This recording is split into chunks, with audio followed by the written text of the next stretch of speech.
Welcome back to Overdeveloped. This is episode 4 with my special guest for the week, Alpha Omega, aka Alan. That's me. Please Hi. introduce How's it yourself. going? Yeah, I'm Alan, Alpha Omega, gamer extraordinaire. Gamer. Oh my God, Yeah, that's me. absolutely.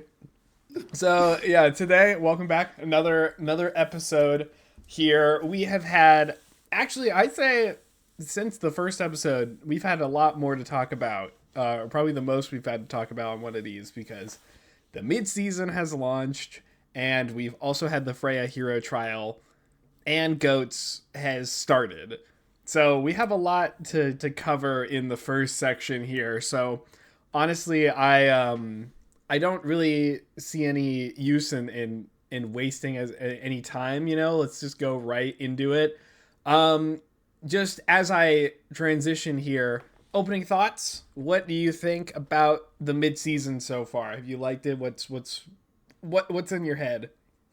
I think especially with the balance patch, I think this is probably one of the better, least offensive like mid seasons we've seen so far in Overwatch 2. Least Like offensive is a good way to put like it. there's nothing really like super bad in these Mm-hmm. balance patches. Nothing that like blows me out of the water, but like it's like good. It's solid. It's still fun to play. I mean, perks haven't gotten old yet. So I mean, this is as good as a midseason can get in my opinion. Hey, hell yeah, I agree. So we're gonna go ahead. I'm gonna put this over here. You can see the patch notes, right? Yes. Okay. So I'm not gonna go over we're not gonna go over all the patch notes, right? I on my channel I do this all the time, but I really want to go through and just kind of look at them and see like which ones do we think are like the biggest changes or like the most interesting ones. So Hmm. yeah, with all that stuff. Actually, before we do that, Le Seraphim, what do you think? What do you think about the skins and everything? My queens. My queens came back better than ever. uh, I'm like actually like such a big LE SSERAFIM fan. I think they're my favorite K-pop oh, group. for real? And I insta bought their skins last time they released. Uh, This time I'm a little broke. a little But if I broke. You had, got I already said this before. If I had $100, I'd buy like all 10 of those skins, including the right, recolors. Like right. I just buy them immediately. Let me see. I don't want it Sports Illustrated. Just show me the image. So I guess like, what are your favorites? Like, which ones are the best to you? Which what the skins? Yeah. Honestly, they like I really hate to say it, but the Mercy skin's so good. Do you think it's the Mercy one? Like Hmm. I like it really is good, but like if I say that, I feel like I'm enabling every like Mercy insta lock that I've played with. Just like, yeah, I get it. I get why you're playing it, but uh Yeah. I don't know. I don't really vibe with the aesthetic all too much, but I do like the Uyari one a lot. I don't know why. I think it might be the space buns, or maybe that like the color feels like it's not just. I don't know how to describe it. It feels different from the rest. It's not like all the ones you'd expect. It's like a bit of a darker green compared to the aesthetic of like pastel pinks and purples that the most of them have been. So I don't know. I like that one the best. The rest are or whatever. I'm not my cup of tea. yeah, I mean that's fair. If I'm being honest, my favorite skin will just be whoever it's based off like my favorite member in the group. As soon I, as I figure out which one that I is, don't think they're based off of the members. I think they're just like they like half are, they you like know what I helped mean? pick them, right? Is Yeah. that how it Well, works? they picked like the hero, and then like the style is kind of around like one of their outfits Mm, that they would usually have for like whatever like single they have out or something, like one of their yeah. like more popular songs. Like I could tell pretty easily which one of the members picked out which character last like skin release. Right, right. I just couldn't tell like this time. I feel like such a fake fan right now. Oh my God. Wow, wow. Only spent $60 one time. Not I know. and you got to get the recolors as well, right? I know. I'm letting my queens down so I much right can't now. I can't believe it. Okay, so Oh, God. that's the Le Seraphim collab. You know what I realized though? A bit of a bummer Mhm. too. They didn't bring back the game mode, did they? Oh yeah, they didn't. And honestly, like out of the limited time game modes, that was one of the more fun ones. Unless your team didn't pick Diva, and then at that point you were literally screwed. But they added four more characters. Like I feel like I don't know why they couldn't bring it back and it'd be a little different. But whatever. I guess it's not Yeah. like too bad of a loss, but it's definitely something that I wish they would have considered. But yeah, okay. So I'm not gonna I don't really have a super plan about how we're gonna go through all these because I want to talk about this and the patch that happened yesterday. Maybe put a little more emphasis on that one. But I'll just like slowly scroll through these. If any of them catch your eye, please let me know if one you want to talk about. Um, actually, Mm. I don't know. Have you tried the Reinhardt perks at all? Uh, I think I played with them when like the season started, Mm, and I mean they're all right. I think I think the ones based around shielding, Ryan has never like he's never needed like help with the shield. That's not what's made him like bad when you're right, playing him. right. So it's like, I mean, it's nice having, a better passive regeneration rate for Crusader's Resolve, but I mean, he's still not going to be good, you know? Like this is like more like a nice little tiny micro buff for those Reinhardt mains in ranked. They're just gonna have a little bit more fun, but My like I just think it's understanding not important. my understanding of this patch was a lot more of like trying to make more perks more desirable to pick compared to their counterpart, not necessarily trying to buff the characters into any like certain state, right? So like I guess for example, deep wounds, it's either you pick this or you pick the one that just gives you 100 health per target hit on Carnage, and it's like, why Mhm. would I ever take deep wounds on when that one exists? And they also didn't want to nerf things, but like, you know, the prolonged barrier, it's either this one or you just give Ramatra like extra damage, right? So they're trying to Right. make them more enticing. And I don't think any of them have like, made any character broken or fixed them in any way. I think it's just more so nice quality of life, honestly. See, but even with like that logic, I feel like the Reinhardt one just doesn't make any sense. Because those, in my opinion, those are two of his best perks. Like Mm-hmm. those are the perks that you should just pick, That's what and they I just make them think better. too. Because like the other major perk seems troll. There's no Hmm. reason to take like it. Most of the time, you're not going to get any value out of it. But even if you do, it's like what you get like 100 health, 200 maybe Yeah, for it's slamming something. So it's like okay, man. And then like I do think Crusader's Resolve is it's a legitimate perk now. mhm. But what was the other one? The Fire Strike one? The Yeah, fakest. That's one of the fakest perks in the game, I think.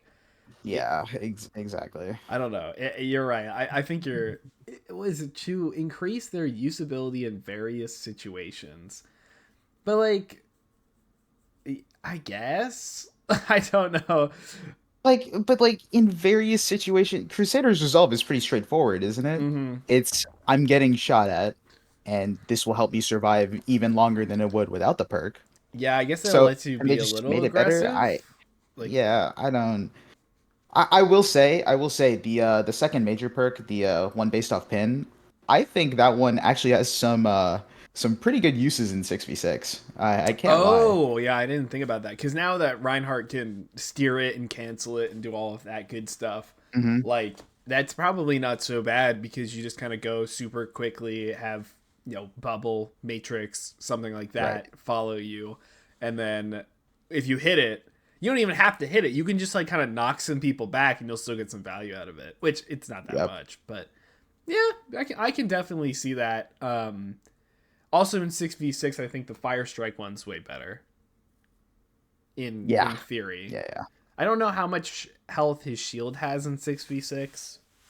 Um but if it's the same, sure, but if it's more, I don't know. I guess it doesn't really matter, but Yeah. I just think you're not really procking like the passive regeneration as often when there's like two tanks in their Yeah, front line as opposed to especially in just like one. a like if Ryan's going into um what's it called, like another Ryan or a Hmm. Winston or something, anything that can get through his shield like this, he never gets to get this off.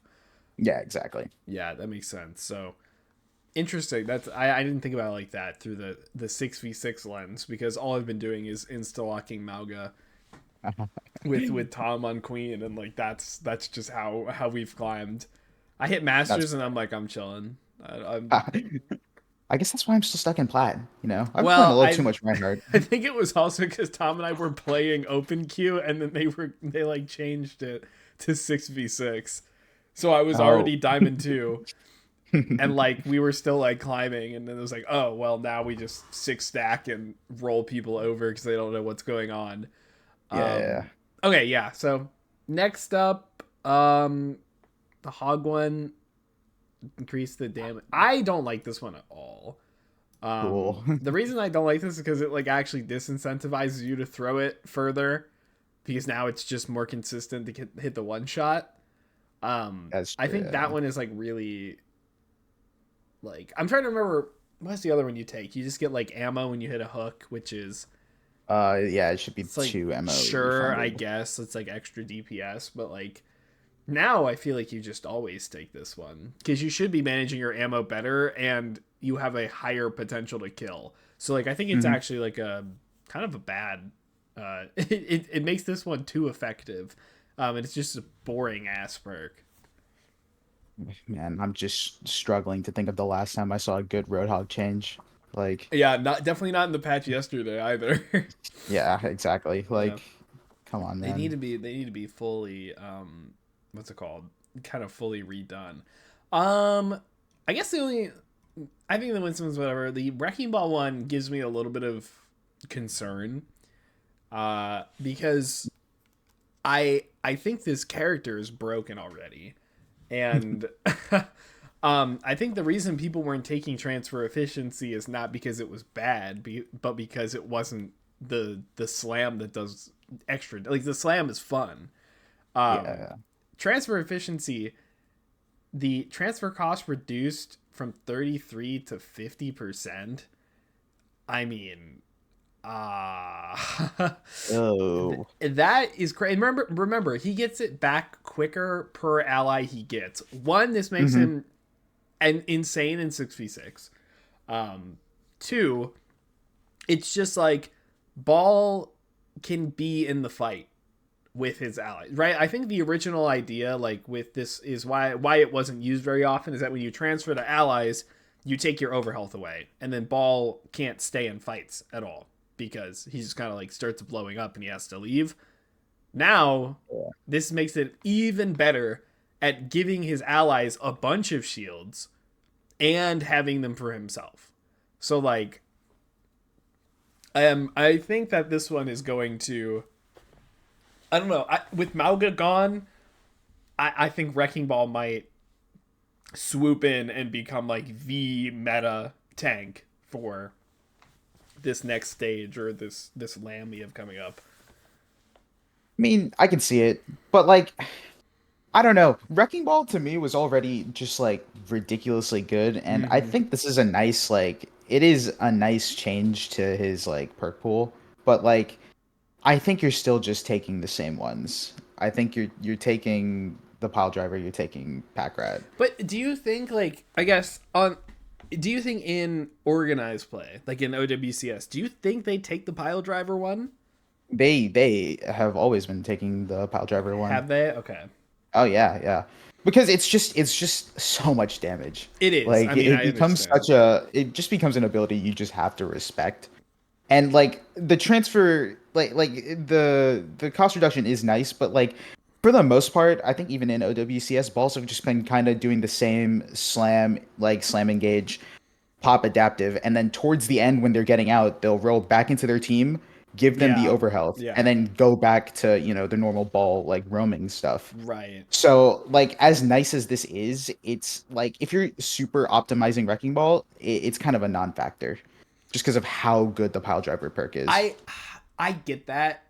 I agree with you, but I think there's something here. Like, I think, because I think what ball struggles with is like, or ball comps struggle with is that you kind of have like two ideas with ball comps. It's either you just like hit them insanely fast and like that's it, fight over, we killed one, or Mhm. you play very slowly and you play for disruption and everything. Um, and this seems to me like it is giving the ball comps an extra like, what if you play halfway? You know what I mean? What if you play Yeah. a little more for like traditional dive, where ball might set up like a soft engage and then go in and kind of like semi brawl to, to an extent. But I don't know, just the fact that it's so often, right? Like ball doesn't have like these high and lows, like he can just be in the fight so much more and be such a nuisance, Hmm. is I think it's not something to be like, I don't know, it's not something to be messed with. I haven't, until we see it like used, I'm not gonna go cry over the hills. But yeah, I think it's I'm a little afraid, I say. I'm just, if I'm being honest, I'm surprised he got buffed in the first That's what place. I'm saying. Like I feel like if you're trying to find like good perk balancing, I don't think Wrecking Ball was going to be one of the tanks that I would have started with personally. Yeah, Like I it's agree. not very. It's just like I is this necessary? Definitely not. But I guess we're in for one fun meta after here. I actually find ball metas to be more engaging than the most people. Oh, Um, that's fair. I don't know. I think they're fun, especially like I was the Zen player in the ball metas, like, and I still thought Yes. they were pretty fun. Okay, Genji. I Oh think my Genji is a good God, one because I think it they is. are confused about what to do with his perks.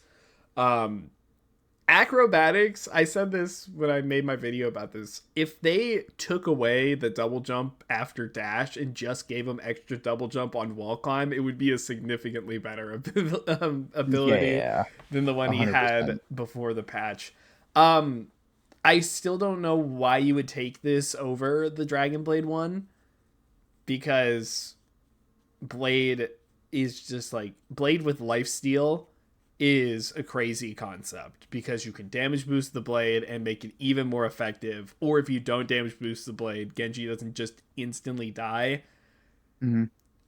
I There's a part of me that wonders if lifesteal to a lesser extent should just be on his, like, in his ult baked in, and then you can either lower the damage or, I don't know, something like that, so that it's not like broken with a damage boost like a nano or something, but then it's not like worthless alone. I I don't know. What do you think about it? What do you think I about mean, his I minors? I mean, I see what you're coming from, and honestly, like, yeah, the lifesteal perk actually just makes it so he has an ultimate in the first place. I Mm-hmm. have to just believe that people are taking acrobatics because their like Q key on their keyboards are broken. Because I really don't. It's got to be such a specific use case. Normally, when like I look at like the perks of like any kind of hero where they have one centered around their ult and one not centered around their ult, usually the one that isn't tied to the ultimate is better because it's a lot Mm-hmm. more consistent. But this one is still like so specific in the like instances that you'll get the value from it that I just don't like. I don't really get it. I don't know why you would ever take this perk even with this like buff. It just doesn't Yeah. it doesn't make too much sense as opposed to making his ultimate a very impactful one. Yeah. I like he said about like the ults, like you think that they may not be like the best ones just by their, what's it called? Their how often you get them. But Hmm. at the same time, I think a lot of people agree with you, or agree with you at the beginning. But I think recently we've started seeing a shift more towards people taking those perks, right? So um Hmm. I mean, self nano is a different thing. I think that's just like, a crazy concept. But the Sojourn one, I think a lot of people were like, oh my god, Sojourn can one shot or ult. Let's take that. And then a lot of pros were like, actually, the other one the ammo is more consistent. But then they've like shifted back to be like, well, if you can just wipe a fight with one ult, before a fight even begins, Hmm. then I think it's also like, think of it this way: you build the ult in the same amount of time and get a better one. So, Yeah, yeah, yeah. you know what I mean? So it's actually like a bigger buff than it leads on to be, because you have a fast charging ult and one that is as powerful as a slower charging ult. I think the only like exceptions to that are like the Iliari ult one isn't very good. Um, Compared to the other miner, which is like the building one, right? Uh, you're gonna Do you? you might hate me, but I kind of like the Captive Sun perk now. Whoa, my god, I forgot it was buffed. So yes, we'll get there. Yeah, Yeah, yeah, yeah, yeah. yeah. I'm trying to remember what the other ult ones are. Like Echo has to choose between two ult ones. That's like a different beast there. Um, but yeah, no, I think Tracer has like the pulse bomb one. that's we I disagree on the pulse bomb one. yeah, we definitely do. Yeah, I'm smoking. I'm huffing. Yeah, it's fine. You can be wrong for now. It's fine. You'll see Okay, the light. You'll see the light I'm eventually. sure I will. You know. Especially But if I we go mean, into a ball meta. yeah, true. But I mean, we're talking about like the minor perk. I am just like staring. I'm still staring in awe at the major perks and the fact that they thought, these perks aren't that like impactful. Let's buff both of them. I don't get it, man. I don't understand. I We mean, decided to buff blade twisting, which I I thought was can't believe already that. it was already so good. It was Yeah. so good. And it was also a fun fact. It was bugged before this patch. If you got a kill, popped blade, your blade slashes would actually do 25 extra damage.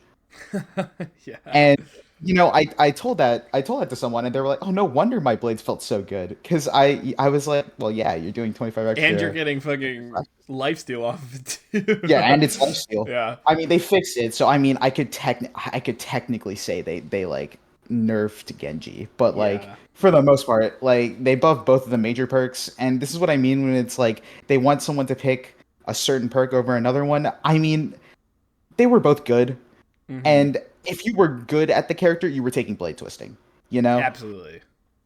And now that hasn't changed. 10, You're 10 still, seconds to activate it is just like,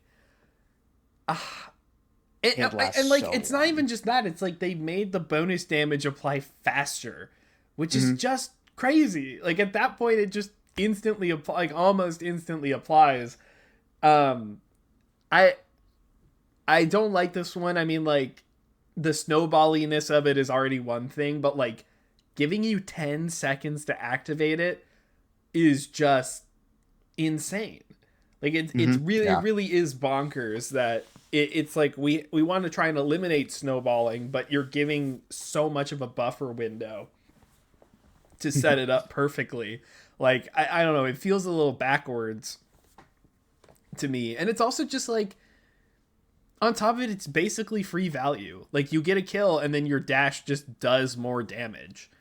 Yeah, I exactly. I I don't know. I think if you want to have like a get a kill, have something else, you should give him a temporary extra dash or something. Oh. That might be a little too much, like, just the Yeah. insano burst you could get, but then you have a little more incentive to do something else. Um, or just like maybe it just resets all his cooldowns. So he gets a kill and then he can get his not meditate, his deflect back. So he can be a little more like aggressive but not snowbally in the same sense. I don't Yeah. know. Just something like that where he keeps the spirit but not like to the extent.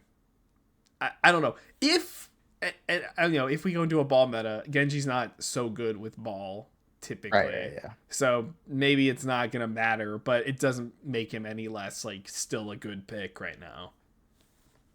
yeah, true. And also, I mean, even if it is a ball meta, I think most of the time Winston is still pretty good during those.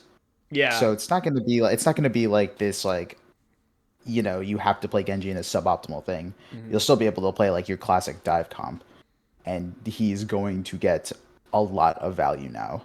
Yeah. I Insane. I think this is one of the most insane changes to the perks we've gotten. My jaw was agape reading this when it came My out. guess, I was just honestly, they've said that in season 16 they're gonna have like maybe a handful of perks change. I think Genji is gonna get one of them. Absolutely. I think it needs to With happen. them As much already, as yeah. Yeah, as much as I've heard a lot of Genji mains, whining about a lot of balance patches where their character got gutted, maybe after 2 weeks or so.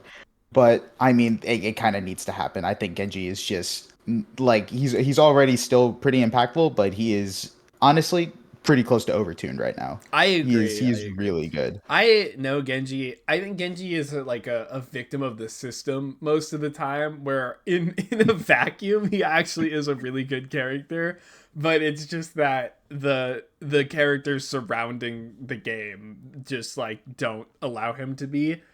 Overwatch Yeah, 2, he's come into his own a lot more, because it's a lot harder. Like, he's a hard character, but it's a lot harder to shut him down. So it's a lot more of like an equal trade of, Genji has to put in a lot of effort to kill and get value, and then the other character has to the backline has to put in a lot of effort to shut him down. So it's like it's yeah. interesting. Like, I like Genji more in Overwatch 2, but yeah. I think most of these are. Ooh, let's talk about this one. Stim. Soldier. Stimpack felt bad. And you could tell that the reason why you couldn't cleanse the Stimpack was that they were afraid of Hmm. Soldier just going like crazy. And it's now cleansable. Has this changed anything? No. No, No. absolutely not. But you could tell that there was that fear in them that it could possibly be broken, and I think they just figured that Soldier was bad, and it isn't. So yeah, I think it's a good change. I didn't like how it wasn't cleansable, just because like game feel, consistency, all that good Yeah. stuff. So this is nice.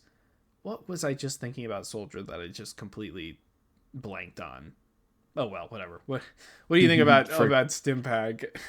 I mean, like, I don't even know if it was the perk that I would have taken on him most of the time. I don't know what the other one was, but Is it the emergency field? No, it's the sprint one. no, It's yeah, the it's sprint. sprint, right? Yeah, Yeah, I don't you need like. the sprint. Yeah, I would have just taken that perk if I'm playing this character at all. Like, he's Hmm. not very good right now. Yeah, So I mean, like, yeah, like you were saying, I felt like they thought it was going to be broken. They realized very quickly that it it was was not not. going to be broken, Yeah, and they just, they put him out of his misery. They gave him I what he guess needed. the thing about Stimpack that I actually really don't like is the button binding on it, because Hmm. you can choose between Stimpack or healing field. Or heal, yeah. Because, and I'm guarantee you the only reason it is because they didn't want one of your miners to become worthless if you took the emergency like medical whatever. Yeah. I don't like how the button to confirm the healing is on primary, because I'm trying to shoot as fast as possible. So my instinct is like, oh, if I want Stimpack, I'm gonna hit the button that shoots the gun. And so like Hmm. I'll be shooting and then I'll hit the button and then he'll throw the thing down. I'm like, oh no. Um yeah, that's Hey, at just least like you throw something down. When I play that's this true. character and I hit that button, I'm just like staring, like, because like I expect a healing field to get dropped at my feet, and I'm just staring at a wall, not doing anything. I'm like, oh, I have to hit another button now. Like, That's it does true. feel it does feel like pretty bad, Yeah, but it's really not my favorite. Sombra, I'm gonna try and hurry us along here a little bit. Because I all right. realize we've already been going for like half an hour on patch notes from a week ago. Yeah, yeah, yeah. Um, Sombra, I'm a little afraid about the range penalty being buffed significantly for stack overflow. Hmm. Just because 2 seconds is lethal. Since stack overflow hacks you for 2 seconds, and it not having that much of a penalty, I think is a little too much. I'm a little afraid of that one. Yeah. I mean, you know what's crazy is that these are both her major perks, right? Mm-hmm. I remember seeing a post on Twitter over a Sombra player complaining that the select perk sound doesn't go away after a while because they just weren't Yeah, picking yeah. either of these perks because they were saying, oh well, White Hat will favorably target allies if they're closer than like an enemy, so it might mess up your hack. And Stack Overflow has a penalty on it. And I mean, hey, good news for those guys. You know, you can just take Stack Overflow now Yeah. because the penalty is pretty small now compared to what it was. Yeah, it really isn't that much. It's just a bad precedent, I think. Yeah, oh yeah, no, terrible. It's a little scary. I think we don't have to talk about Torb. We know he's been too good recently. Yeah. Boring, brain dead character. Just the easy value is less. That's perfectly fine. These are whatever. Okay, I think this is the biggest change of the whole patch. I thought this is a crazy buff. I think this is an insane buff. The movement speed after bashing, you will never kill this character. That is very true. You're never killing this character. That is Because true. However, what's the other option for the perk? morale boost, Is whip it the shot. whip shot procs inspire longer? Mm-hmm. Okay. See, I don't know because I think if you're playing Brig in like this in like a Brig Juno comp where you're like consistently trying to keep inspire up and sometimes that is by using your whip shot. I don't know if that's gonna be the actual meta because of the latest patch notes. But I mean, I think I would still take morale boost over barrier Well, if restoration. you think of it like that, the way that Brig gets whip shot or sorry inspire up in those comps is either she is pressing her luck and playing closer, and then if she does that and she needs to escape, she's a better option for it, or she checks an angle, which barrier restoration is very good for that because she can get her health back, right? Hmm. And then when you bash somebody, you get inspire up anyways. So like I don't know. I think this is much I think this is actually more often useful for Brig. Um I guess selfishly, but I don't know. Like I think it's more often useful and it just has so many uses, right? It's good for Hmm. dueling, it's good for checking flanks, it's good for escape, it's good for, you know, sometimes flanking. Like, did you see Hmm. that one on Esperanza? I can't remember what game it was, but somebody like flanked around on Brig and like underneath and like stunned the back line and let their team Yeah. walk up and won the fight. Remember that like this is also crazy for rally Hmm. Yeah, because yeah, I that can is true. only assume that it stacks with her ult movement speed. So Hmm. I think people are sleeping. I think they're sleeping. You know, I honestly think this is like an example of like what we were talking about at the beginning of this, where they were aiming to make it so that one perk wasn't like selected at a higher rate over the other one. Mm-hmm. But because now, honestly, like I think you could take either perk and really be happy with it. Right. And I do agree with you. I do think barrier restoration It's is now real. like a pretty impactful perk now. Yeah. Yeah. Yeah. No, I think Brig now I think has one of the stronger like sets of them overall. Hmm. I think before we go back to Iliari, I think all of these are pretty normal, pretty whatever. Um, I agree with you about summer solstice. Summer solstice. I forgot that you got the attack speed. Now it doesn't increase Yep. your charge rate, right? Uh, That I think that is the attack speed of it. I remember testing it out and I think it was charging quicker when I was using If I it could be does, spreading then that's misinformation here. insane. But yeah, yeah, yeah. But I think that is what's referencing when it says increased attack speed, which is why I like it so much because you actually do just become a threat after launching your sun. mm, Like you have to respect an Alari that has launched it. And I mean like the other perk is kind of just like it was like okay you picked this because it isn't a perk based around the ultimate but mm-hmm. you know like now I think I am just taking summer solstice most of the time. Really. I really do like this perk. I think they cooked. I think they I cooked. mean, it's a fun perk for sure. I feel like the other one is still like because it reduces the cooldown on her pylon, which is Hmm. very good. Like that's It is true. very It is nice. true. Um, it feels like Summer Solstice just it does a lot of things. Like, and it's kind of part of it. Like, it does a lot of things. Oh Um, yeah. but is it really that good? I don't know. I think Sun hasn't really been like amazing in a while, kind of like since she launched. But I don't know. It's hard to when you give somebody like free flight. Like, yes, flight is good, but it also has a bunch of drawbacks as well, and Uyari gets stuck in it in that entire time. You know, like can't she cancel it early? I don't think so. No, no, you can't. So like You're you're fine. losing your outburst, you're losing your pylon potential for longer. Is that really worth it most of the time? Probably Uh, not.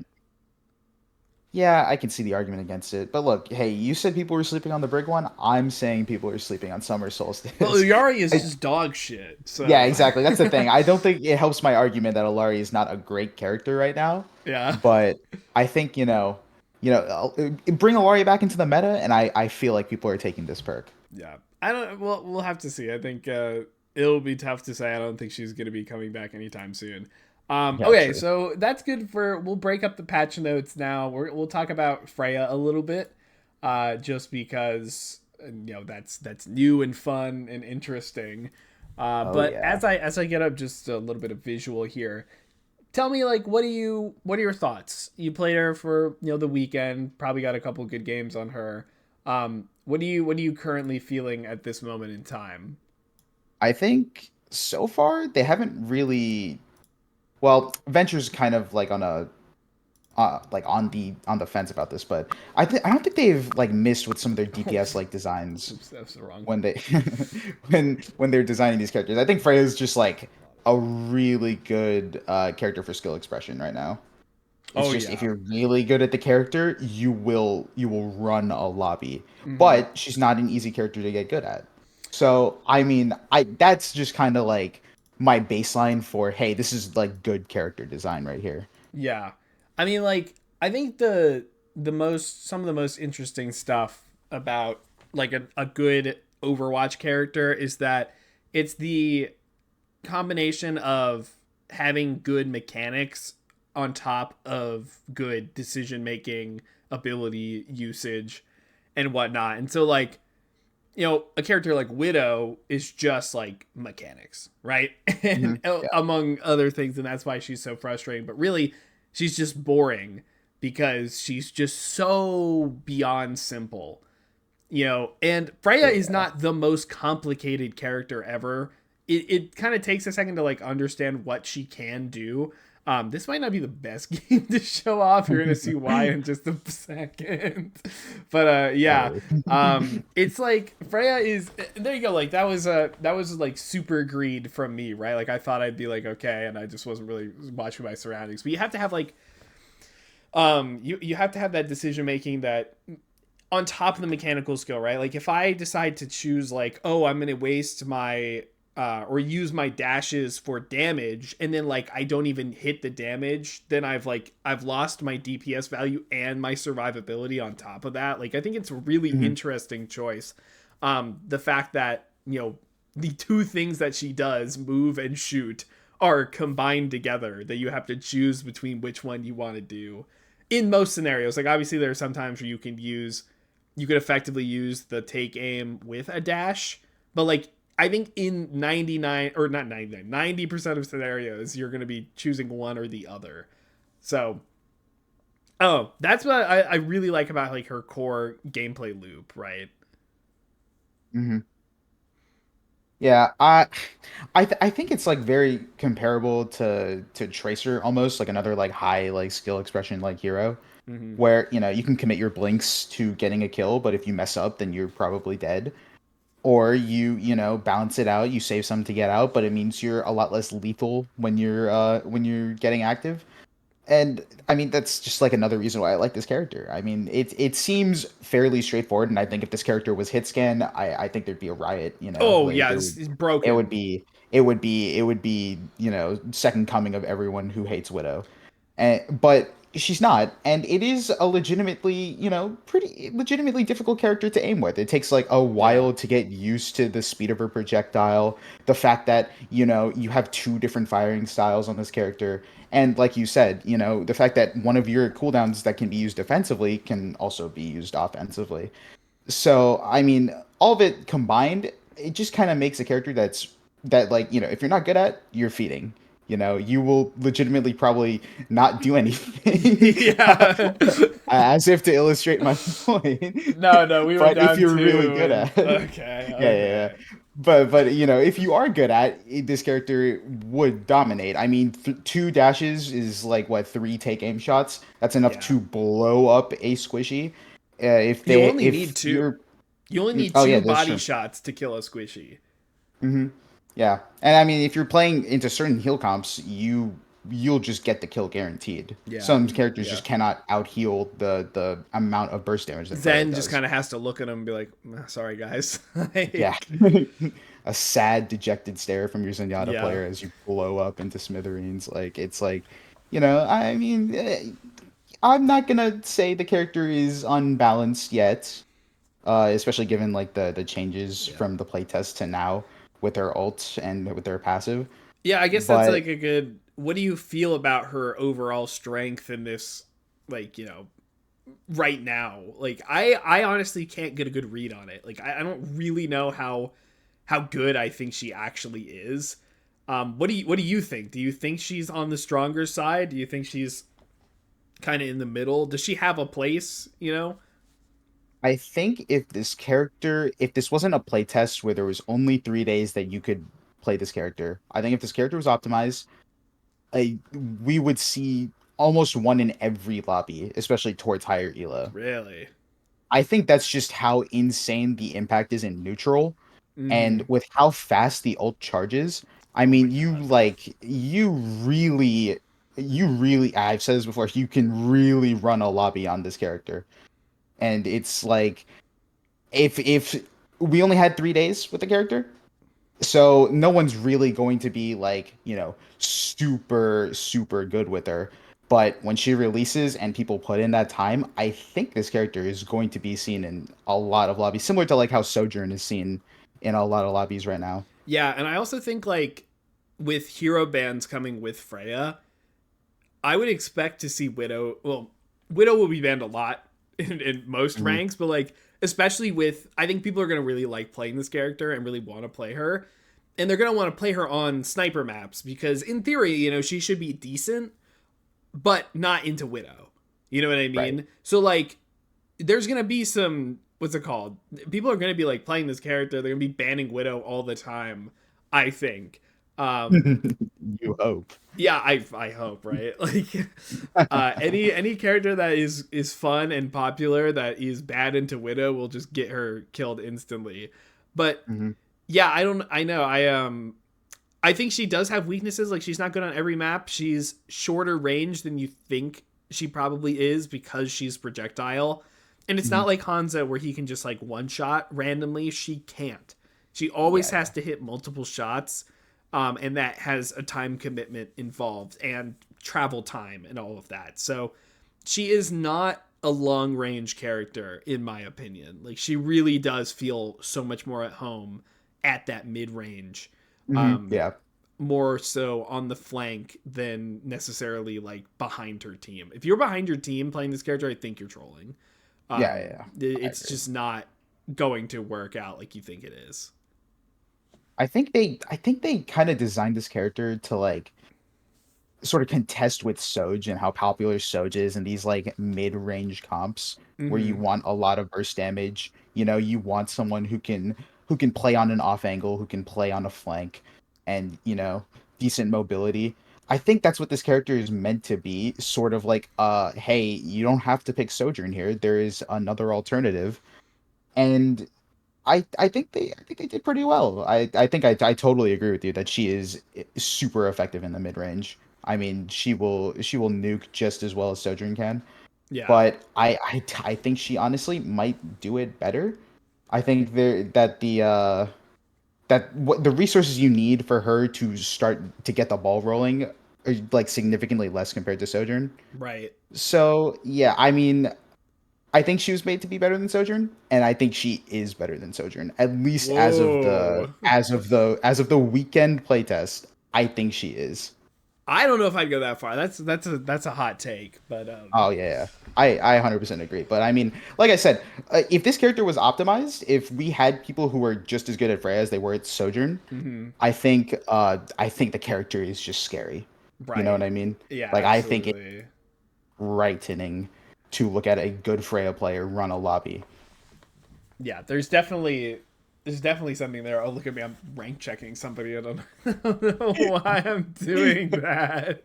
We all do it, man. Uh, We all do um it. oh, it's because they're like role playing as Reinhardt in chat, and I just had to check. But yeah, I kind of want to know, like, as we're still on Freya here, what what do you find like the like your favorite and like least favorite part of her kit? Is there anything that sticks out to you? Maybe not the best character to do it on because she's so simple, but like, Mhm. is there anything that like doesn't feel as good or feels particularly good on this character than the rest of it?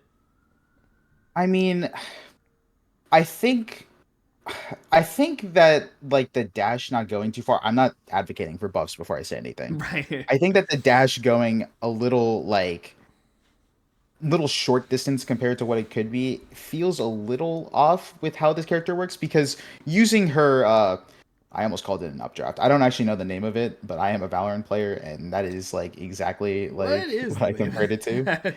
See, I don't know the name of it, but when this character was announced, I was like, "Oh, she's got Jet Dash and Jet Right, Updraft." right. And I was like, "Oh, so she's like Jet." Uh, but, She is not but I like mean, that. yeah, she is not. I think the fact that the updraft kind of takes you really high, but it leaves your horizontal mobility when you're in the air kind of lacking because your dashes don't go too far. I Mhm. think a lot of times, she kind of feels a little awkward using the updraft, using the giant jump button. I feel like if you're using it aggressively, you don't really see anything too bad with it, which I think is good. But in terms of like defensive cooldowns, she really doesn't have anything Yeah, really. super like yeah. Her dashes will not save her a lot of the time, right? It needs to be a Hmm. little more like premeditated. You know what I mean? Like, Yeah, yeah, I know that I'm going to dash out here instead of like, oh, I need to like, react to it. Like it just yeah. does not go very far at all. In fact, honestly, the better movement ability I think to get her out of a bind is probably her updraft on a lot Hmm. of maps where she can just like get up to a high ground before anybody sees her. Watch this beautiful play. Thank you, everybody. um, but yeah, I do agree. I think her dash, like, I don't think it feels bad, but it feels like it would go a little further compared to a lot of the Hmm. dashes in this game. Um, but there's nothing wrong with that. I think the weirdest part of her dash is that it can just go like up.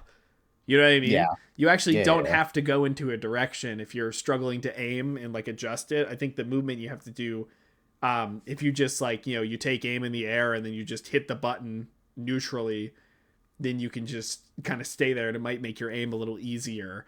But then hmm again, like it puts you in a worse position. Like there's a lot to it, a lot more micro, I think, than a lot of people give her credit for so far. But yeah, this character is a lot of fun. yeah. A lot of fun. Like she hitting the bolt feels really good. Hmm. I think that's Especially like the most important part, honestly. yeah. The fact that like Blizzard, when it comes to DPS heroes, they have made them fun. You Mhm. know, they have made it so that when you pick the character, it's not going to be boring. Like people will want to play the character. Yeah. So I think that's honestly like probably the most important thing for the most part. Right. Obviously, competitive balance would be like the next best thing, but I like, you know, I think I think they cooked. They did cook. I will give them their props on this character.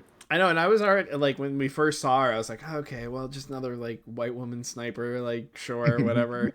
But she really does have her own place. It feels like she feels a lot more unique than I think we were all expecting. So Yeah, yeah. absolutely good on them. Last thing I want to talk about with Freya before we move on. what are you feeling about the ult and her passive? Is this a good gameplay loop? Is this something that they should have never opened up? What do you think? I think that they have severely underestimated the ability of good players to consistently get final blows. Absolutely. I think that, when they were designing this ability and when they were changing it from 5 final blows to 3, they thought, okay, Overwatch is at its core a pretty chaotic game when the mid fight unfolds, right? Mm-hmm. So maybe your Freya player isn't always getting these final blows, but I think they have like severely underestimated how many people would be really good at blowing up just one character and snowballing off of it, that like I could see some problems with the Right. passive. I'm already afraid. I think that it will be exploited very hard in organized Yeah, yeah. play. Like it just the fact that, and the thing is that her ult charges super fast anyways too. Hmm. So there's so much, like she gets her ult so often. Like it's not like an extra little injection of ult charge every once in a while. I mean, it really does feel significant on top of how much ult that she's like, building at one time. Like I think in this game, I think I have one final blow and I have an ult already after 50 seconds. You know what I mean? Hmm. Like that's how Yeah. much, and I whiff it hard, but like that's how good it is. And like if I were to have already had 3 stored up, I'd have 25 ult charge now. And then I could clean up the fight and get like 2 or 3 more. And then it'd be like, okay, I already have 50. You know what I Yeah, mean? yeah, yeah, yeah. It's a bit much.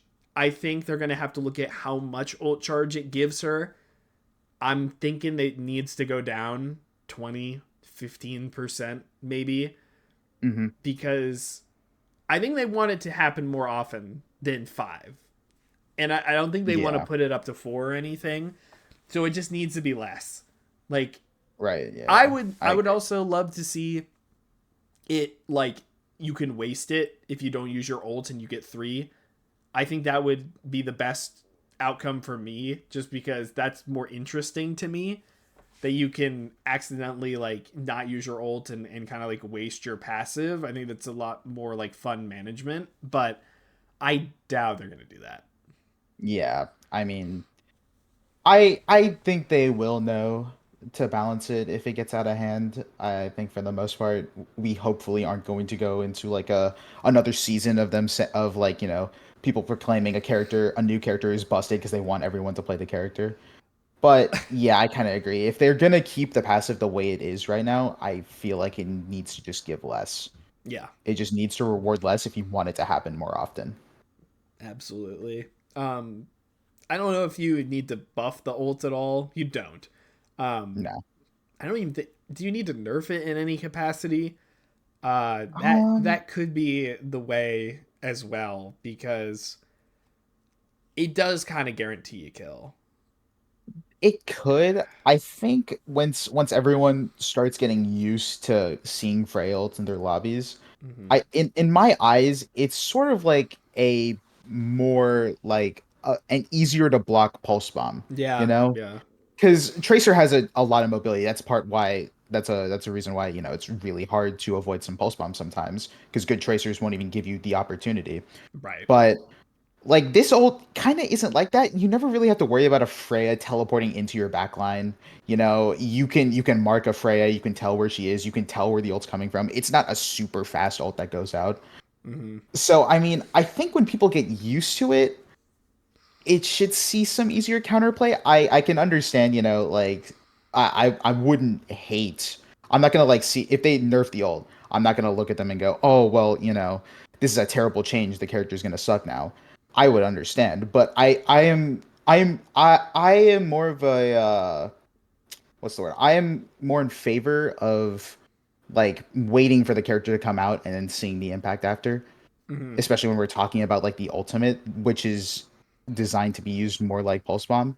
So I would just like, I would keep the ult the same way. Yeah. Okay. Yeah, I think that's fair.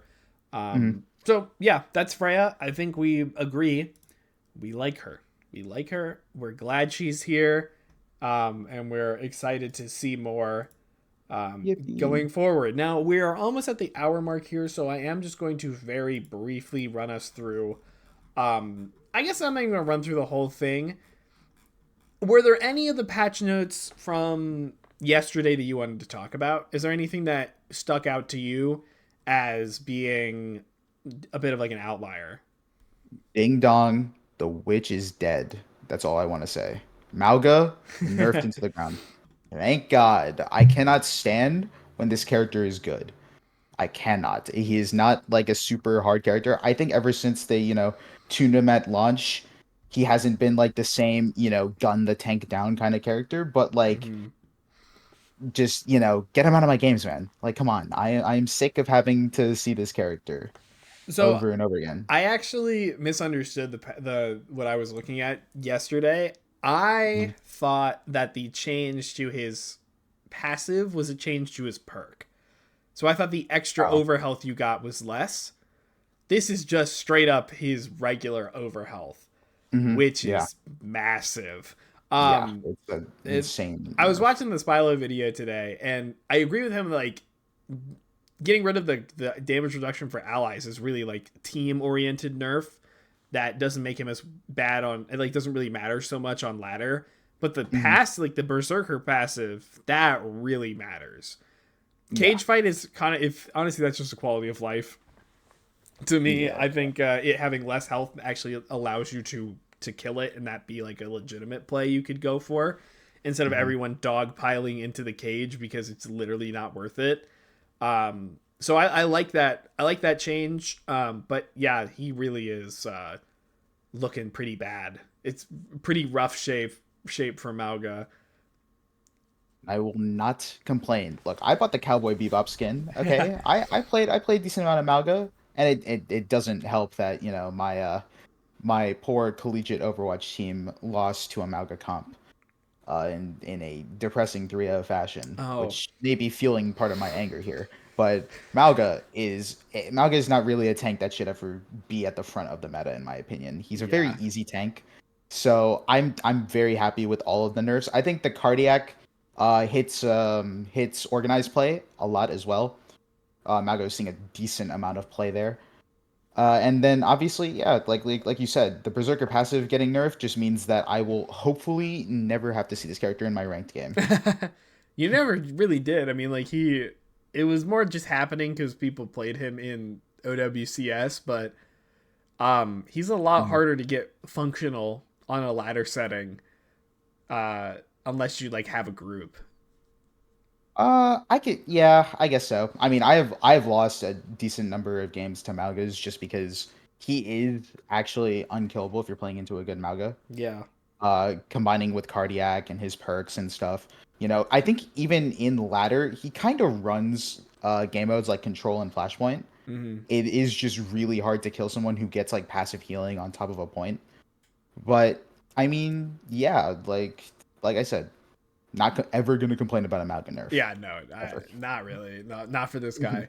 The only other things that I think are interesting. One, the echo change apparently is bugged so that her shields regenerate when she's in dupe. So you'll come out of dupe Oh, with extra shields if you were missing them. So oh. keep that in mind. That's probably gonna get nerfed. The Sojourn slide. How do we feel about this? uh, like thanks, I Is this guess. the right nerf? It's not. Yeah. um, Especially in a mid-season where they gave her a perk that gives her two slides. Hmm. It feels a little out of place here I mean, it does kill when that we're one. I'm talking not about kill it. that one, but it does nerf that perk a lot. But that It, wasn't it even like does. that wasn't even the one that most people were taking anymore at the higher level. Mhm. Yeah. So I don't know. I think like a lot of us, 225 was what we were looking for Soj, or for Yeah. Railgun to do like even just like 10 less damage or something. You know, Hmm. I think that's really what we were trying to get out of this character. Instead, they just made her. I mean, they reduced her movement cooldown, so or they increased it rather. So she's just a little more boring. You know what I mean? She's a little less fun. And the duration being reduced, I think, is a little criminal. I Yeah. I don't know if I agree with that at all. I think it's actually just going to throw so many people off when they're Yeah. using it, and it ends a lot sooner than they're thinking that it's supposed to end.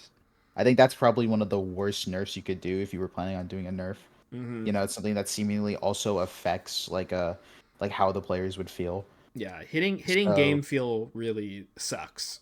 Sometimes yeah. it's necessary. Like sometimes you give them something that they shouldn't have in the first place. But like Sojourn Slide duration was never the problem. Like it was really just her survivability on top of it that Mhm. really sucked. Um, because typically if So just sliding away, she's probably canceling it early anyways to get the extra jump or whatever. Um, or just to get up to a high ground or something. So yeah, I really don't like this. I was a little more neutral on it yesterday, but the more I've thought about it, the more that I've kind of soured on it. I Yeah. think this is just gonna feel bad overall. I feel like if you just want to nerf the character, I feel like, just nerf the character the way that makes sense. Give her less health, give her less damage. I just don't think that this either won't have that big of an effect and it'll feel like the nerf, doesn't really do anything, or it's just gonna feel worse for the players that are playing Yeah, her. exactly. And it's like, okay, Like it well, doesn't kill her. It never will. yeah, So exactly. it just feels bad to feel bad, and I don't know. I don't think Right. it's good. So finally, I think the biggest one, obviously, Anna. We played a couple games yesterday, just as we were uh, goofing around. God, you can really feel this one. Yeah. This one I feels mean, awful. it feels like every time they've nerfed Ana, it's always been like a big nerf that you could always feel. Like they cannot find a way to just like slightly tune the We're character. talking about the Bionade, by the way. I forgot about Yeah, the yeah, yeah. Self Nano. I think that one's probably fine. Yeah, It yeah. definitely needed a nerf, but like the Bionade in particular is really The rough. Bionade is just like it's such a it's such a wrench in the plan of every Ana player, of every person that realistically has wanted to have impact as a support. Ana has kind of just been the best one, especially because of Biotic Nade. Mm-hmm. And it's like, God, it feels bad. It just Yeah, feels yeah. bad.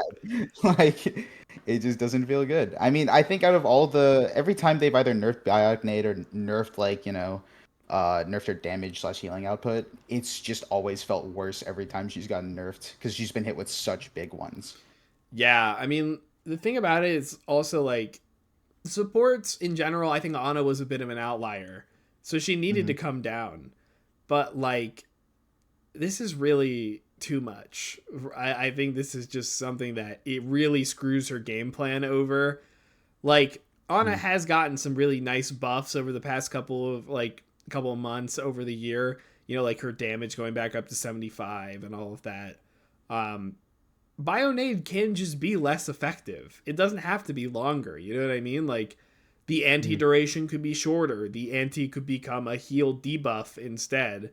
Um, the anti could do less damage on impact. Like there's so much that you could do, but nerfing the cooldown just makes it feel worse. It makes it feel more limited because it's such an important cooldown that you have to use it. Like if you're using it on yourself, you're just wasting it. Like you're Hmm. going to die. Yeah. Like there were used to be times where it'd be okay, but now it's really like it's really a bad call if you use it on yourself. Now both of her cooldowns are on like 15 and 16 or 15 and 14 I think right now. Yeah. So Anna's just never allowed to hit buttons. Hey, I mean, this isn't really like a nerf for Biotic Grenade. It's a nerf for anti-heal, right? Yeah. Like that's what it is. They can't figure out how to balance the concept of an anti-heal. And So I it's mean, got to go I away. agree with you. Yeah, I agree with you. It's at this point, I feel like you have to seriously rework anti-heal into a heal reduction. Mm, And like outside of ultimate based like scenarios, I think you just need to keep anti-heal off of like an ability because otherwise it just now Ana just doesn't feel good to play, right? You still have a very impactful way of winning a fight, but outside of actually hitting the ability, you can't really do anything if you miss or if you're forced to heal yourself, you know? hmm Yeah, I don't agree with this one. I know Ana is good. Mhm. That's the thing. Like, they're like the patch was fine. Like, yes, Ana needed some nerfs. Soj needed some nerfs. Malga obviously needed some nerfs. But Mhm. like, I don't know. I feel like we could have done this with a little more grace.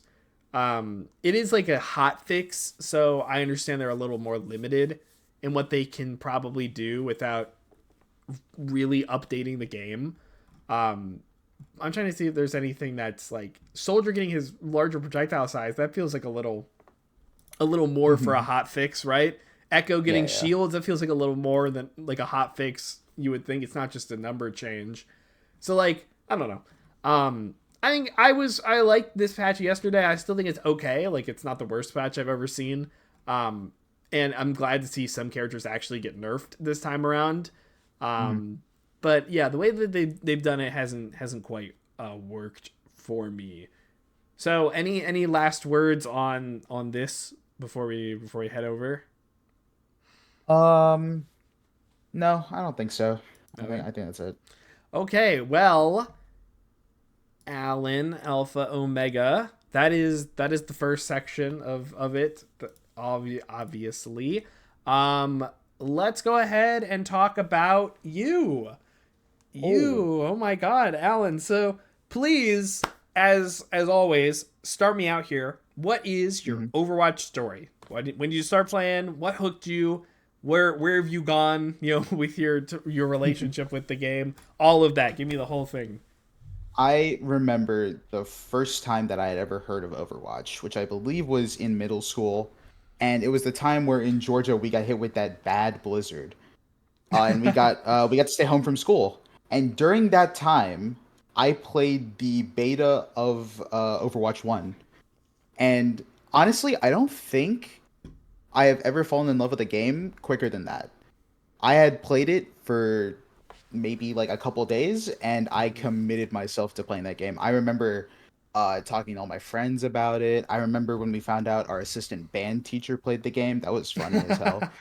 um, he was a Junkrat main, by the way, just Wow. so you know, he got his fair share of like, you know, of insults thrown at him.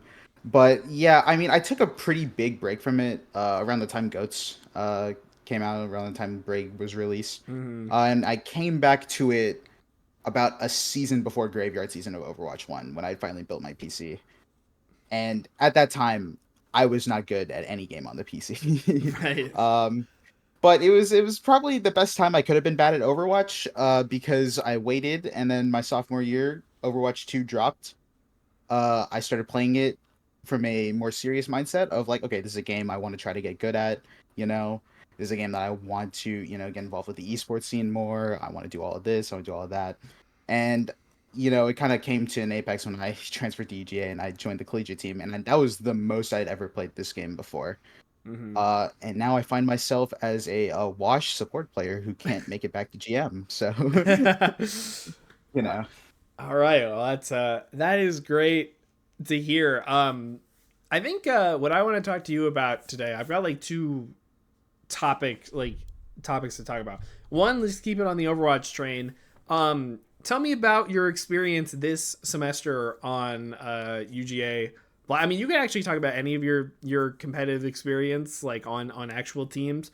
But I want to kind of get it into like talking about this one in particular. You know, like since it's new and things you feel like you've improved upon and what you can improve on later. But to start, you know, tell me about like your experience with the competitive scene a little more in depth. Well, it's kind of weird because I feel like I have like two sides of me. You know, there are two wolves inside me. Fall semesters I'm a support player, and spring semesters I'm a tank player. Mm-hmm. So it's a little weird. I did spend this semester playing tank, and you know I will say the standout thing about this semester was that the perks were added, Mm-hmm. and you know trying to adapt from old Overwatch 2 without perks to new Overwatch 2 where you're optimizing everything, you know, certain characters like insta shoot up in the meta because of how good their perks are. The way you play kind of changes depending on what perks you take. That was like a super big difference between my other semesters playing on a competitive team. And you know, as fun as this semester was, I am a support player at heart. Right. So I kinda really do just enjoy all my support time. Both my fall semesters in 2023 and 2024. I I kind of spent a lot of time learning which supports were meta at those times. I mean, last semester I think was actually just like my that was when I hit my post champ peak on this game, learning how to play Juno. So yeah, I mean, I have a lot of fun playing this game at a competitive level. I think it feels very, it's got a lot of depth to it. There's a lot to learn. But yeah, I mean, odd semester for me. I'm swapping roles all the time. I'm flexible. They don't say that I'm not flexible for nothing. So, yeah. Well, I've played with you in rank when you flex, and I would not claim you're flexible. These are allegations, allegations. There's evidence on my stream. I mean, it's just there. But yeah, no. I think it's interesting. Like you've played on a couple of teams. How was it this semester? With one, there was a really big shakeup in the middle. You talked about perks, but you guys didn't really have a coach at all. You didn't really have much Mhm. guidance. You were really just playing. Was it once a week you were scrimming only? Or did you Yeah, have it was. two? Okay, one is really low. It Um, was, yeah. but yeah, how was that experience this semester? Just kind of a lot more to your own devices. You were a lot less guided on your way. Yeah, the way the teams rolled out this semester, it was just a little bit more optimal to have people focus on improving personally. Mm-hmm. As good as it is to, work on your macro, work on, team comps and team play and stuff like that, a lot of it kind of a lot of it kind of doesn't matter. If you can't get your fundamentals down, and that doesn't I'm not talking about anyone on my team for this, for me specifically, going from my main role on support back to my second most played role, there's just a lot of things that I personally had to like figure out. And so it's just a little, we would show up for the scrim, and I would at that time pretty much only focus on IGLing. I would Mm-hmm. not focus at all on my tank like micro plays, on like learning new characters even. I think I played like Hazard when he came out, and that was it, and he was overtuned, so it was easy to play. Right. But, you know, yeah, I think with the way everything rolled out, I felt like an individual focus was a lot better, not just for the entire team, but for me personally. Yeah. Okay. That's interesting. I guess like I think you have enough experience to like help VOD yourself, right? Hmm. Did you guys ever do anything like team VOD reviews or anything like kind of talking out, not just scrimming, like having at least a little extra time to like really consider like what you're doing and all of that? I believe, it wasn't like a super consistent. I'd say it was probably towards the middle of the regular season, where after every scrim and after every match, I would say, "Hey guys, we're VOD reviewing," and I would Right. go back through the scrims we just played or the matches we just played, and I'd open them up and I'd say, "All right, if you guys have questions, you need to ask them now. We need to get all of the questions out of the way, because the way I saw it was the VOD reviewing would have been the easiest way for people to improve uh, on their own, you Mm-hmm. know, to self improve. Apart from playing ranked, which I think is, that's up to your own devices. But yeah, we did VOD review a decent amount until I mean, I assume you've seen it, the infamous slider bug. Yeah. Yeah, that kind of threw a wrench every time I would, go to Discord. I'd open the stream and I'd go, all right, guys, let's go to this point right here. And I get booted out of the game. And, Yeah. I Yeah. waited for multiple balance patches and it still happened.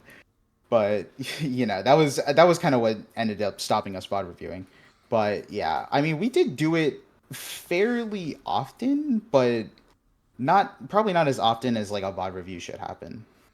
Yeah, I mean, like you guys are also just you're on your own devices, right? You're kind of doing it Hmm. all by yourself, so that does make sense. Something I noticed you guys did a lot and maybe I didn't see it all because you guys have your own channels in that server. You guys look like you played a lot of ranked together, or at least a lot of you on the team. We're playing more often than I've ever really played ranked with teammates, right? Like I think you guys just wanted to play more, uh, and you found that time like playing. Is there any like? Do you get anything out of it? You know what I mean? Like scrimming is one thing, but like just playing ranked with some of your teammates, do you think that really improves anything, or is it just kind of more for fun, team bonding, whatever? Well, I mean, team bonding never hurts anyone. Yeah, it Right, is a right. pretty nice way to do it. But I also think that playing ranked in general is just a really good way to consistently improve. Hmm. Because if you can't, even if you're in a duo, a trio, or especially if you're solo queuing, if you can't figure out why you don't have impact in the game, uh, that is like the number one place where you can actually like change that. Hmm. You know. So, like, I mean, we did play a lot of ranked, and most of that is due to the fact that one of my DPS players has like 200 games won at this It's point and two galactic crazy. guns. It's Yeah, he got his crazy. second galactic gun. It's been a So, month.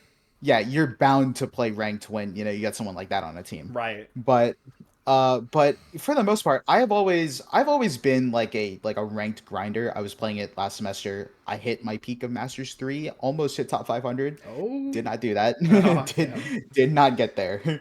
I had to win like 5 more games, man. Five. I'm still I'm mad. assuming this is your post season 9 peak, is what you mean. Yeah, yeah, Yeah, yeah. yeah. It would have been around the time Juno was very broken, Hmm. but I was very good. So good that Overbuff has a number next to my name instead of a percent to tell me how good of a player I am. So Oh, overbuff yeah, like over I here. don't want to brag, right? But I know what I'm talking about. Right, But right. yeah, I am a big advocate of ranked for any game, not just Overwatch. Where Yeah. it's like the more ranked you can play, it gives you a visual indicator of if you are improving or not. Hmm. And that's what I like to see. Because I think if you can win ranked games, you can win collegiate matches, you can win like other kinds of matches, in competitive scenes. So yeah, that's my thoughts on it. Yeah, well that's great. I have pulled up something here that you're probably not gonna you might find Oh funny. boy. This should be you on overbuff. Go to Is it, are these your numbers? season. Yeah, that's me. Okay. Check PC and competitive. PC. Oh my god, this thing is slow as Overbuff is dirt. so bad. I wish this game was on Tracker. Tracker is so much easier to use. Yeah. I don't even know where they get this info, TBH. I don't know like what And then go to season. season. Where's I see it. Season. Oh, they Uh, don't even I have I think it's 9. Yeah, 9. Oh, is is it that 9 when or you 12? almost did it? Mm, uh, This is no. Go wait. I think this Hello. Go is to 12. go to I 12. mean, it's like it'll show is the thing. Yeah. Will it update? There we go. Oh, I see. 660th ranked. Oh, 660th ranked on Juno. I was overbuff. doing it. That's I was crazy. doing it, man. I had That's the number. that's insane. And then you're only Like I said, oh no. ooh. Okay. Yeah, you could tell very quickly that I decided that there was one support that I probably should have focused on to climb, and it Yeah. started. Well, I you played did like that. 2 games of Ana, and I was like, "Ah, this isn't working. I'm playing Juno." Like, All right. Well, that's good. I wanted to. The other thing I really want to talk to you about is you are not a single game athlete, if you can call it that. You play on the Valorant team for mhm. UGA as well. So before you even dive into much, what is that experience like about having to juggle two different games?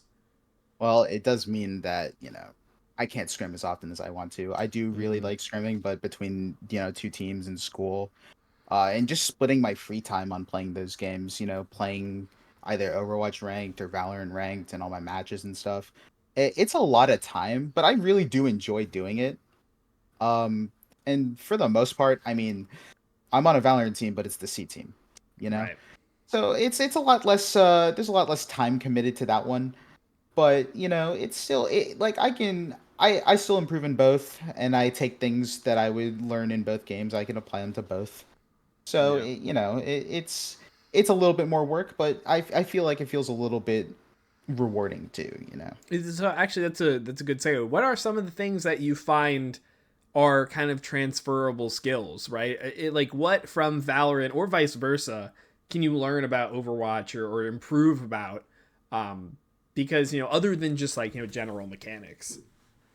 I think the easiest thing is talking about calling, IGLing, Mm, right? Calling in Valorant is a very it's a very necessary thing. Understanding what to do when everything slows down, what needs to move where. I think obviously Overwatch doesn't play at the same speed, but if you can do it in Overwatch, you can definitely do it in Valorant and vice versa. hmm Uh, IGLing has been one of those things that I got a lot more comfortable doing between games. And I think the other one, both of them are hero shooters. So the other one is general hero shooter macro. hmm If a certain character dies, what does the other team lose? If one of my team dies, what do we lose? Stuff like that. Yeah. Okay, that's interesting. I guess I've never really thought of it that way of just like understanding like what they're capable of. And also like since it's like permanent as well, it's easy to understand. It's like okay, it's done, right? Like the Mhm. who I don't know, Harbor is gone, so now I don't even know what he has. That was a terrible example. So You say you played at least some Harbor. He's got giant did balls I? that he uses as smokes. I don't think Right. I've played any Harbor. Huh. Um, I don't know. Anyways, yeah. So we know that they can't like push aggressively with the wall as Hmm. much or something like that. That's a really interesting way to think about it. Um, but yeah, I just kind of like think like in my opinion, I find them to be much more different experiences than a lot of other people. What do you like about Valorant compared? Is like there anything that Valorant does better than Overwatch, or at least like what you find to be more compelling, or again, or vice versa, or do you think they are just kind of doing separate things most of the time? I think they're pretty different games. Outside of the hero shooter label, I can't say that Valorant is doing something a lot better than Overwatch is doing it. I just like Valorant for a bunch of different reasons. I like the strategy part of Valorant, the mind games, understanding with these slow paced rounds, where to attack, where to defend, stuff like Mm-hmm. that. And in the same breath, I'll say I like how Overwatch is fast paced. I like how it's chaotic. You make decisions on the fly, right? Mm-hmm. That's I like different things about both games, and I like them both the same. Yeah, I Valorant is definitely a lot more, I don't want to call it more strategic, but it's more like planned a lot of the Hmm. time. There's I at least I assume there's a bit of like a flow chart of like how rounds will go. A lot less reaction based. But also I guess when things happen, you typically have more time to like consider what is next just by the pace of it all.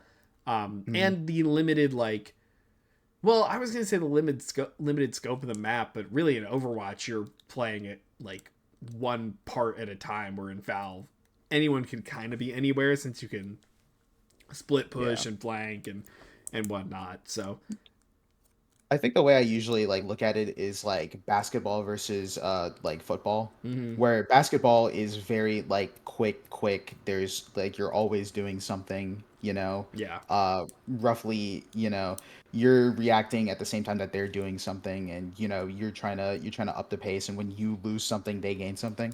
And football is very, we start off with a set play, mm-hmm. and once that play, goes into an opposing defense, once, the responses have been made, you then mid round, and then you make a play based off of all the information. Uh, that's the way that I've always looked at it. Was one was very you need to be aware at all times, and the other one was you need to be looking at the greater state of the game. Yeah, that's a really interesting way to think about it. It's actually ironic. I don't like watching basketball as much as I like watching Overwatch, but like I would prefer to watch football if I were to watch one.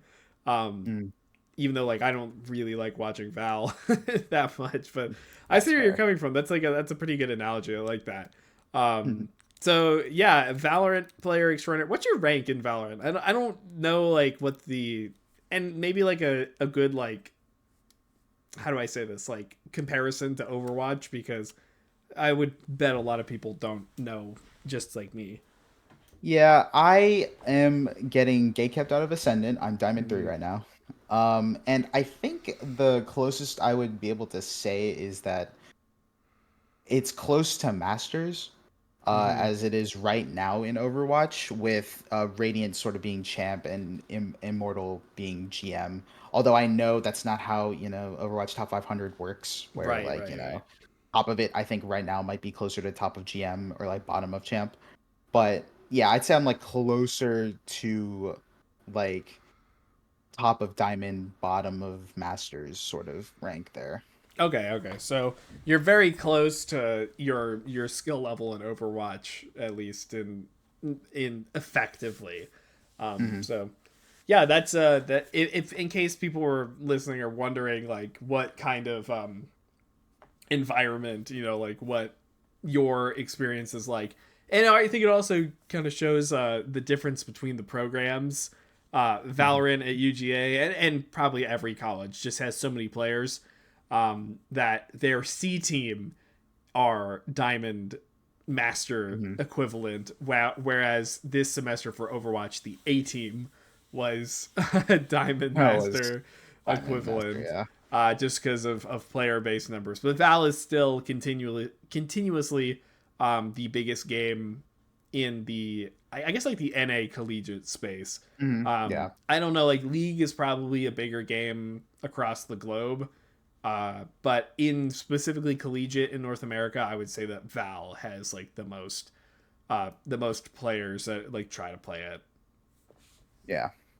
if I had to guess. So that was great. Thank you. I appreciate that part. So with that, let's go ahead and get into the final section. I'm gonna pull out the wheel.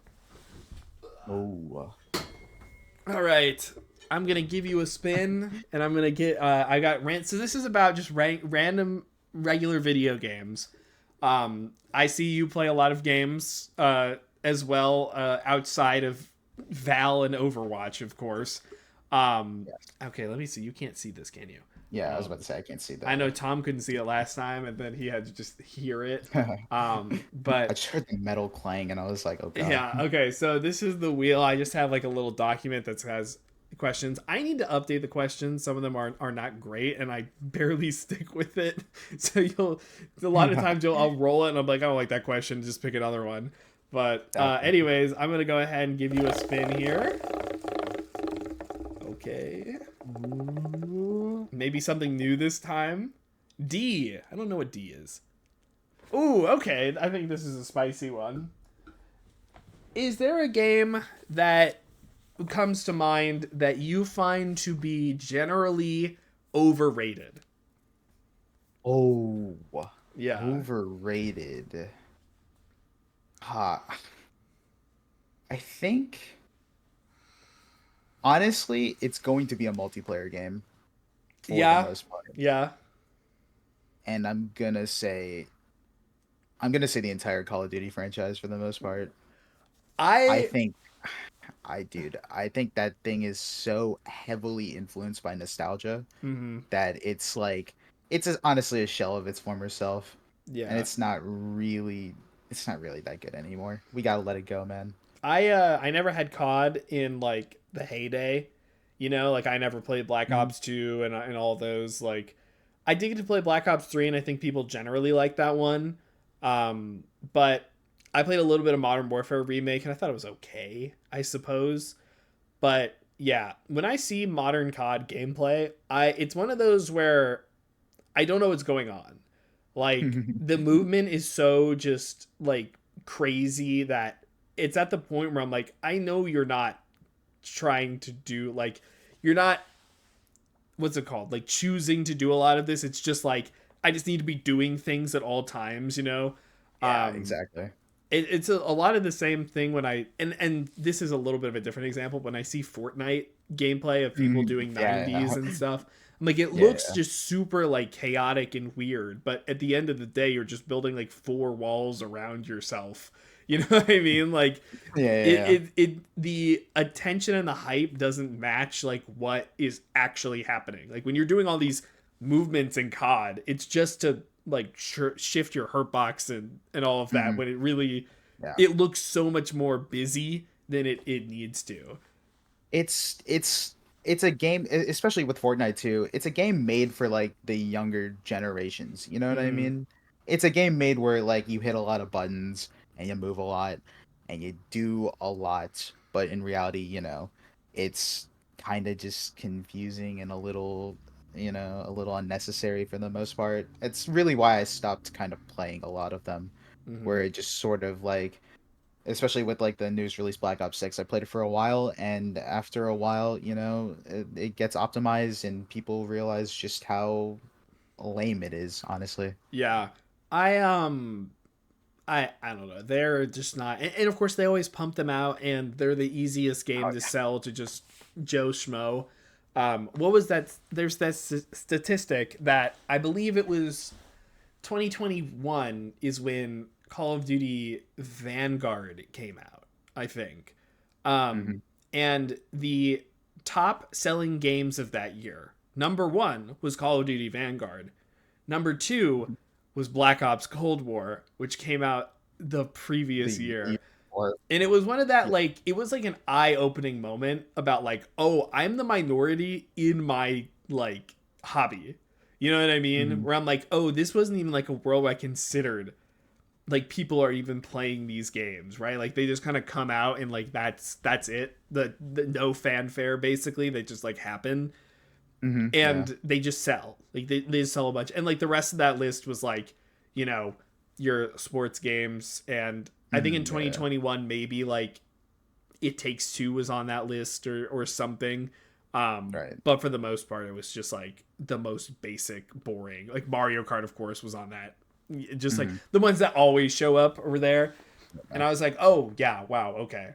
None of the COD games I've played have inspired me. They've just been Yeah, exactly. pretty Like whatever. that's the thing. And like I said, most of it is nostalgia based still, Mm-hmm. slap a new Roman numeral across the title and people will buy it. And whether or not it's good or not, it'll make a lot of sales.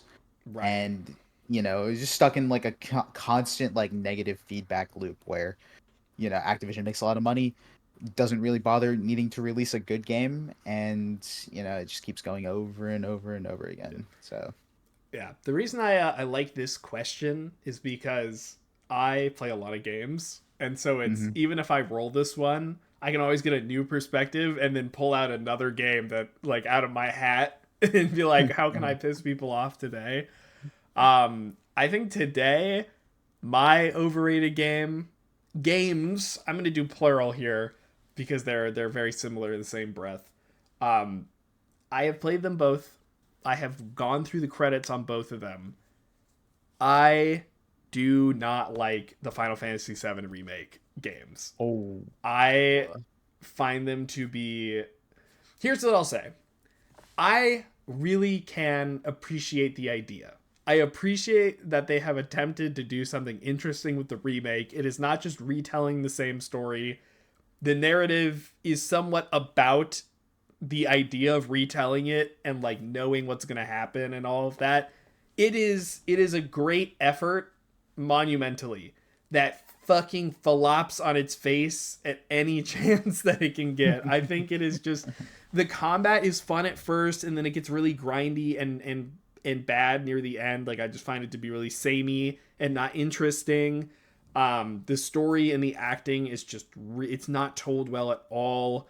It's just I cannot like when I think about it, I get like so upset. Like think about some of those cutscenes, just how awkward and stilted, and just I can't get involved. The characters are also they're really one note. Like they really do feel a lot Mhm. more one note than they're supposed to be, even though they are the most iconic characters. Like some of them in gaming history. I just find myself to be annoyed. I think the direction is just the scope is too vast. It just doesn't it adds too much. They're very bloated experiences. I could go on and on and on. But I get it. Like I respect it and I just don't like them. Like I think they just don't succeed where they need to. I think there's too much going on. So, come at me with your pitchforks. Obviously, every time I think I will have a take like this all the time. There's a bunch of games that I find that do not hit the mark for me. And unfortunately a lot of them are RPGs, but that's just a personal thing. Your take was like so much more like, like Scathing. yeah, it was Yeah. so much more than mine, bro. Like that's I should have said something else. I should have been like, Balatro is the worst game I've ever Whoa, played. whoa, holy. I would never say that, unfortunately, Yeah, because I'd be local lying. thunk If I was would Pinocchio, my nose would just be like, it'd go right I through your put way too much monitor. time. Yeah, exactly. Okay, I'd that's have to good to buy a new know. one. I also just couldn't think of anything. I was trying to think of one that was a little like, not all the way there, but that was the one that popped in my head. So, okay. Yeah. I think that's a good place. Let's go ahead and get another spin going here. Yippee. Don't do it again. Okay, that's the same Wow. one. Let's get another. All right. Please. Oh my god. Okay, let's just do a softie. 3Ds. A B. What is B? All right, there we go. Oh, okay, this is a good one. What was your favorite game growing up? So, like, basically, like, kind of like from the age, we'll say like middle school, prior, middle school and before. What do you think was your favorite game and why? Obviously. Oh, there's only really one real answer for this, and it's Super Smash Brothers. Hell yeah! I Which one? spent, uh, when I started playing at Brawl, I never played Melee, Mm, but the time that I put into Brawl was like significant. I remember I'm Indian. I went to India to visit family like multiple times, and whenever I went there, I always brought my Wii and I always brought Super Smash Bros. Brawl. mm-hmm. And I would play that with both my brother and my cousin who was there. And I kept playing Brawl all the way up until my baby cousin in India shoved pieces of coconut into our Wii and it stopped working. Um, yeah, that was a heartbreak for me. Oh my But god.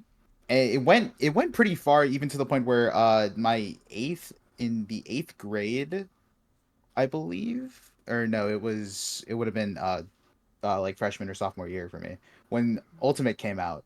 Mm, That was the first game I had ever like done anything competitive with, right. and I wasn't even like that bad is the thing, but it was really the thing that like Smash with Smash 4 when I was playing when it came out.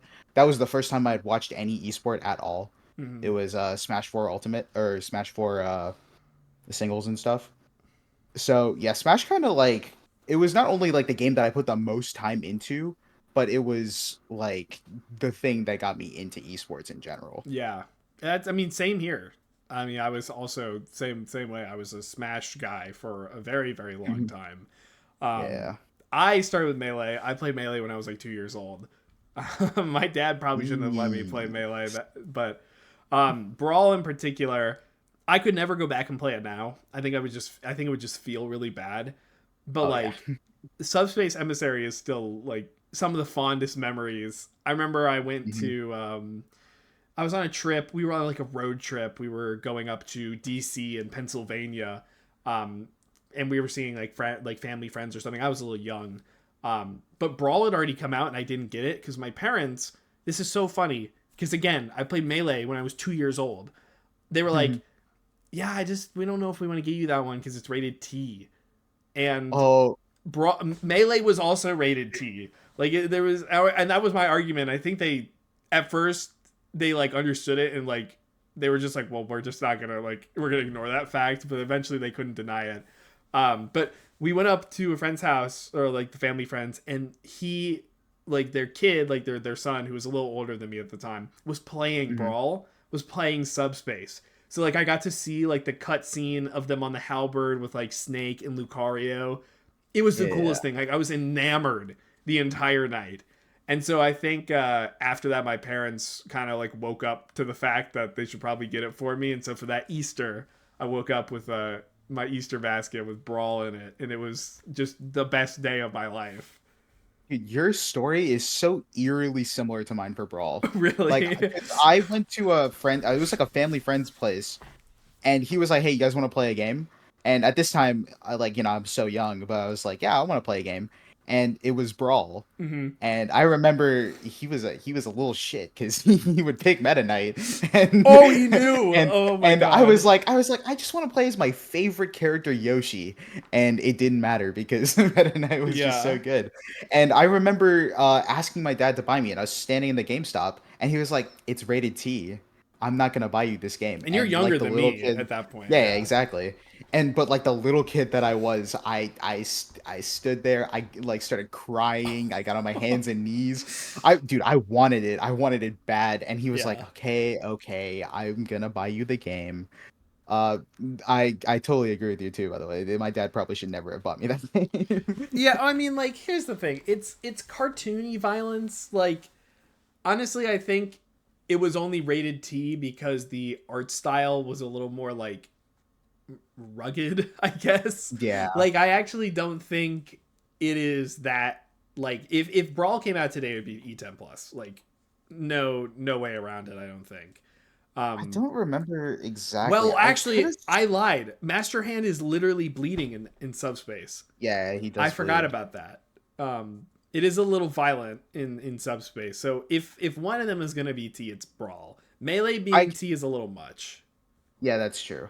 I think I remember people saying something around the time Brawl came out that the T rating would have been due to like a character like Snake getting added in too, I guess he did have because guns. he had like actual weapons and Hmm. stuff.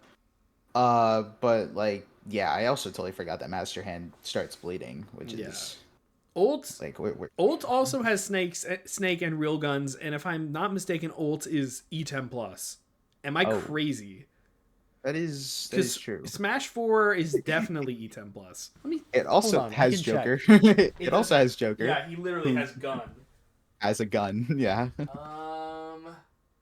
Oh my god, where is it? Fuck. Super. There's too many supers on this goddamn shelf. Yeah. Okay. It is. It is E10 plus. Um. Okay, yeah. So yeah, I don't know. It's interesting. I think Brawl would definitely still be T, but like I think Melee would not. Like, Melee is not a T rated game. Yeah. It's Absolutely there's not. barely anything in that game. Everything's like wireframe, and it is not to the same level. There's also something like I think I don't know if this goes for T rated games, but for M rated games, you can't show logos or like stuff of M rated games in like E10 plus games. So like Mhm. whenever like they added me costumes to Ultimate, it would be like, oh, uh like it would be like Super Smash Bros. Ultimate times Vault Boy and Super Smash Bros. Ultimate times Dovahkiin or whatever. Oh Like, yeah, yeah, yeah, yeah, yeah, they yeah. I know what couldn't you're talking say Skyrim or Fallout. about. Fallout, yeah, yeah, right. The only weird thing, the way they got around, I don't know how they got around it for Bayo. Bayo's a weird. Yeah, I don't know. I mean, I assume it would have to do. They did put Bayonetta on the Wii U, so Yeah, yeah. it's like I feel like they're probably more likely to be like, oh, this is a game we have on our console. I mean, Bayonetta, for all Like intents and purposes, is a Nintendo series at this point. Like, yes, it that is is true. developed by Sega, but like, Nintendo has like the exclusive publishing rights. Yeah, I So mean, Bayo 2 is on the Wii it U was a as Wii U as an exclusive. exclusive. Yeah. Like honestly, you're in jail at that point, man. Like Bayonetta 2 is gas. Bayonetta 1 is also gas. This is a good. I never played it. They I never are played it. they are some of the funniest games. The first one in particular is like laugh out loud hysterical. How funny it is. I believe it. I mean, I like Devil May Cry, so I feel like I Yeah, like those yeah. games You too. should give them a shot if you have a chance. Bayo is just on Steam, so you can just play it whenever. Oh, But yeah, okay. So let's. I think that those were a good two questions. Let's go to the mhm. final segment. As everybody knows, it's my favorite segment. I asked you for 5 of your favorite Steam games, and I'm going to check how woke you are, Alan. Oh, So that's why you're asking for yeah, them. so All this right, is all the right, all right. DEI. Is this the right? I don't think this is the right website. So we're looking for the DEI tracker. Basically, it's just like what it is like some Steam group, and they just put a bunch of games like from Steam, and they're like, okay, how woke is it, right? Yeah, They I am very familiar. and so I this is just remember the reading some of it. compilation of this. So let's go ahead and give me one of your first games here. All right, go with the Ace Attorney Investigations See, collection. I knew you were gonna say Ace Attorney. I've also already seen some of the scores for some of the Ace Attorney Okay, so games. we'll just do the first Ace Attorney. Yeah, It no, is I just do Ace Attorney. Yeah, slightly woke. yeah, yeah. That is, I don't know. Okay, so I guess I don't know exactly what cases are in which games, but like, this seems crazy to me. Like, it seems like Ace Attorney would be like full woke. Aren't there like trans characters or like Features some. non-binary ones? I mean, yeah. Also, like, I'm just reading what it says. Features a minor gay NPC called Gene Armstrong. I mean, like, yeah. I mean, I guess. So I don't even know if he's gay. the thing about it is also like it features a gay character, right? Like that's Mhm. all it says. But like, haven't you seen like some of these like conservative comedies that like have gay characters in them as well as like punching bags? Is that also slightly Yeah. woke, or is that? Yeah. I mean, that's DEI. You Yeah, know, like exactly. So like, that's what is? diversity How is right it there. woke to just have gay people in it? Like it doesn't even. It's crazy. I don't know. I don't Yeah. know, Okay, man. so slightly woke. You're doing okay. All right, give me Assassin's Creed 4 Black Flag. Black Flag. I'm gonna go ahead and guess. I think it's probably okay. I Yeah, think it's let's. probably not woke. Actually, I probably need to say Assassins. I don't see it on there yet. Assassins There's a lot of them, Creed man. Black. Is it in here? Is it even in Flag. here?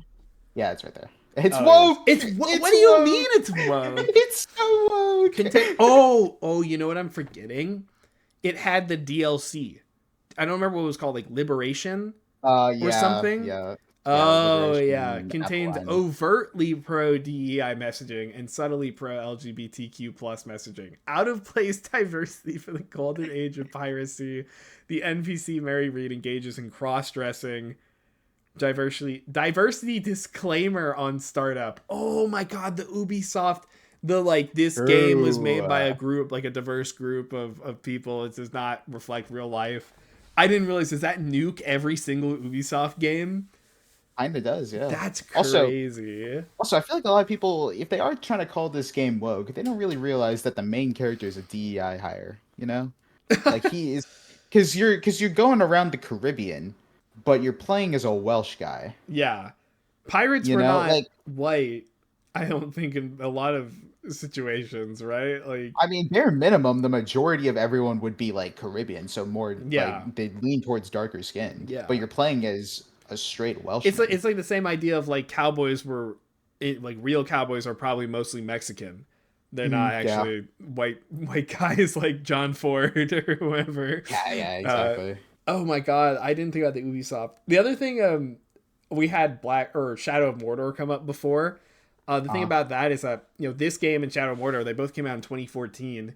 DEI not even like a concept back then. You know what I mean? yeah, So like, yeah, how does it exactly. contain pro DEI messaging when like that wasn't even like a thing in the development? Yeah, You know what I mean? like legitimately. It's I mean, crazy grift. you've seen how people were talking about like the newest Assassin's Creed launch, and people were comparing it to Yeah, Assassin's Creed 3, where you play as a Native American during the American Revolution. yeah, And it's like no one complained about it back then. You know what exactly. I mean? Like I assume the new one's not here yet. Yeah, that makes sense.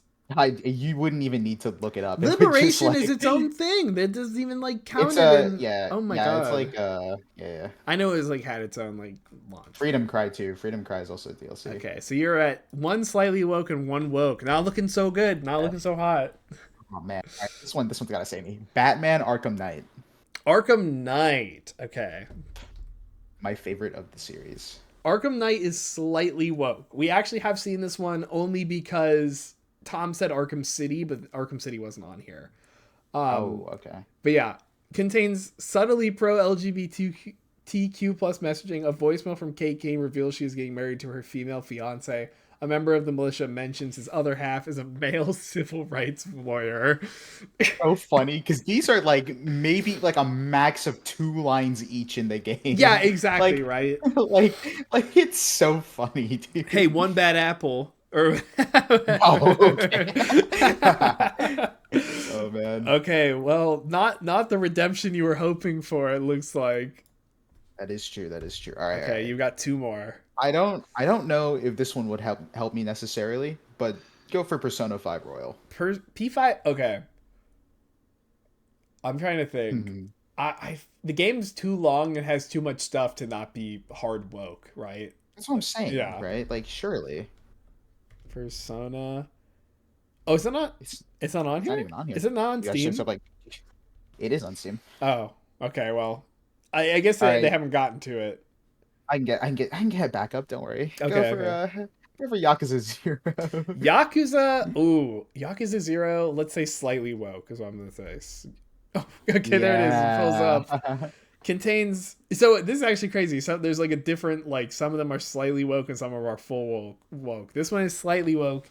Contains subtly pro LGBTQ plus messaging. One of the bosses in the game is a sexually suggestive drag queen who makes homosexual advances towards the player. Right. Okay, We're complaining? No, I'm kidding. exactly. Yeah, look at the Kawami one too. I totally forgot that I think that the NPC, the trans NPC they're talking about, I think he's the guy that races you Okay, with like the pocket circuit that would make stuff, sense to which I think somebody is named pretty funny. Godspeed Yoko. Yeah. I'm like pretty sure it's been a while since I played Kiwami, but Uh-huh. that's pretty funny. All right. Okay, and then one more. Surely Devil May Cry 5 can Devil get May me Cry over the hill. 5. I'm gonna go. I'm feeling another slight. Another slight. Is it? Is there only the DMC? They don't have Okay, I 5 don't on even want here. that to I don't even want that to get counted towards my No, game, no, by no, the way. that does not count. No, no, I no. refuse to acknowledge that game in the slightest. So let's see. Let's go for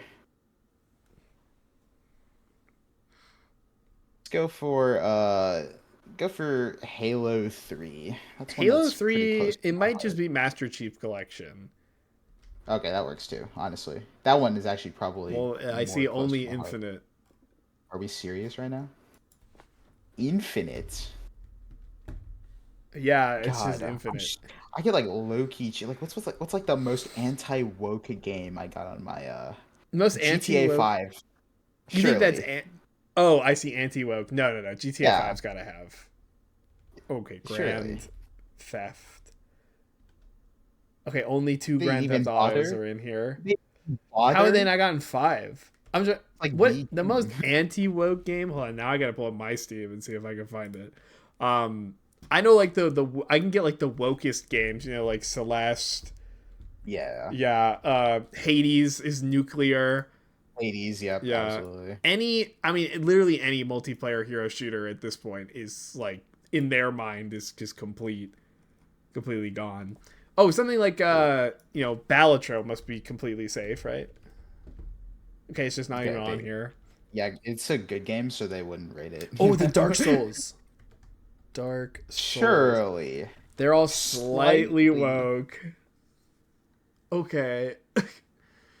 The reversal ring allows the player character to perform the animations associated with the There is a office. gender swap coffin. I just saw a joke about this on Twitter about the gender swap coffin. The the Well, gargoyles that or the trolls that guard the trans coffin or whatever. I don't. I played Dark Souls 2. I did not find that. I do not remember that. that Yeah, is that's God, this is crazy. so funny. It's so funny every time I start reading the reasons. I I know the just like, reasons make you just go insane. I like the ones that are like character customizer uh doesn't have like gender. You know what yeah. I mean? Like it doesn't have like a delimiter on there, so then it's like, Mhm. uh-oh. Look at all these new Yeah. woke games. All new games are woke. Yeah, Yeah, well, I see Watch Dogs. That's an old game. Yeah, I like this one. Out of place diversity in what appeers to be a 20th century setting. Did you know that black Yeah, it people looks don't like it. exist in the 20th century? Out of place diversity. Okay, all Oh right. Well, man. that's a rabbit hole that we need to save for later. So Categories. that is basically wrapping up here. Anything you want to throw on the end before we go?